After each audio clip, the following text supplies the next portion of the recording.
দ্বীপ উপজেলা হাতিয়ায় উত্তপ্ত হয়ে উঠেছে নির্বাচনী মাঠ। ভোটের উৎসবের জনপদ এখন ভয় উৎকণ্ঠার জনপদে পরিণত হয়েছে। বিএনপি ও এনসিপির মধ্যে একাধিক হামলা পাল্টা হামলার ঘটনায় অর্ধশত আহত হয়েছে। সাধারণ ভোটাররা রয়েছে উদ্বেগ আর শঙ্কায়। নোয়াখালী প্রতিনিধি আরেফিন শাকিলের তথ্যচিত্রে ডেস্ক রিপোর্ট। নায়াসিনামাইড ও স্যালিসাইলিক সমৃদ্ধ লিলি ফেস ওয়াশ যা ফেসের ডেড স্কিন সেল দূর করে দেয় দ্বিগুণ ফাস্টার ব্রাইটেনিং।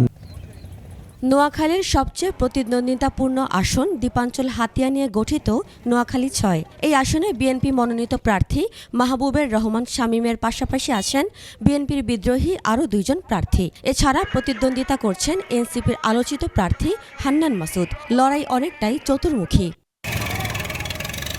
এর মধ্যে বিভিন্ন এলাকায় নির্বাচনী প্রচারণাকে কেন্দ্র করে বিএনপি ও এনসিপি কর্মী সমর্থকরা একাধিক রক্তক্ষয়ী সংঘর্ষে জড়িয়ে পড়ে। আহত হয় দুই পক্ষের অর্ধশতাধিক। আব্দুল হান্নান মাসুদ যথারীতি হাতিয়াতে একটা সন্ত্রাসী কর্মকাণ্ড, একটা অরাজকতা সৃষ্টি করেছে। শুভ কাজে গেছি, ওই জায়গায় তার পরিকল্পিত সন্ত্রাসীর ইট পাক্কিল এবং বাংলা অস্ত্র দ্বারাই আমাদেরকে আঘাতগ্রস্ত করা হয়। প্রতিদ্বন্দ্বী প্রার্থীরা একে অপরের বিরুদ্ধে অভিযোগ তুলেছেন অস্ত্রবাজি ও সন্ত্রাসী হামলার। সকল সন্ত্রাসী এখন বিএনপি, এই সন্ত্রাসীগুলাই তালিকাভুক্ত সন্ত্রাসীরা হামলাগুলা করতেছে।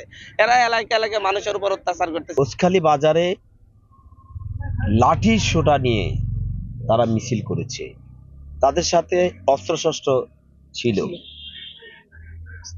তারা আমার বাসায় হামলা করেছে। যে সমস্ত সন্ত্রাসীরা বিগত 5ই আগস্টের পরে এখান থেকে পালিয়ে যেতে বাধ্য হয়েছিল, বর্তমানে তাদের আনাগোনা লক্ষ্য করা যাচ্ছে। সাধারণ ভোটারদের মধ্যে তৈরি হয়েছে আতঙ্ক। তবে ভোটারদের প্রত্যাশা সংঘাত নয়, শান্তিপূর্ণ পরিবেশেই হবে ভোট। সাম্প্রতিক সময়ে হাতিয়াতে রাজনৈতিক দলগুলোর মধ্যে যে সংঘাত তৈরি হয়েছে, এটা যদি ধারাবাহিকভাবে হতে থাকে তাহলে সাধারণ ভোটার যারা রয়েছে তারা ভয়ভীতি পেয়ে ভোট কেন্দ্রে যাবে না। রিটার্নিং কর্মকর্তা বলছেন, সহিংসতা ঠেকাতে নেওয়া হয়েছে বাড়তি নিরাপত্তা। মাঠে থাকবে নৌবাহিনী, কোস্টগার্ড সহ বিভিন্ন বাহিনী। আমরা নৌবাহিনীকে অনুরোধ করেছে আরো বেশি সংখ্যক ফোর্স মোতায়েন করার জন্য।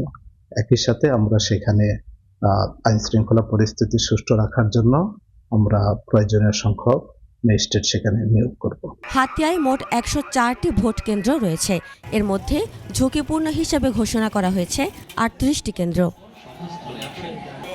উপমা রায়, ডেস্ক রিপোর্ট, ২১ টেলিভিশন।